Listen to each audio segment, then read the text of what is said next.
Did you hate Instagram before? Because you're gonna hate it even more now. Last week, Instagram rolled out a full screen home feed that looks like this. Much like on TikTok, the post will now take the entirety of the screen. That means it will show you a stream of suggested video content at the heart of the app. And that marks the end of static post era, because Instagram would bring all the content, including square posts and carousels, into this new full screen layout, 916. That means all of your square photos will now have a gradient to fill the rest of the space. Say goodbye to visually appealing posts. The message is loud and clear. Instagram loves TikTok, enough to keep copying it. So what do you do now? Change your mindset, embrace the change, and evolve with Instagram. Do not rant about it like I am doing now.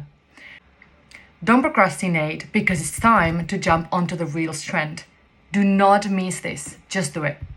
Follow me for more marketing tips and how to do that successfully without trying to kill yourself.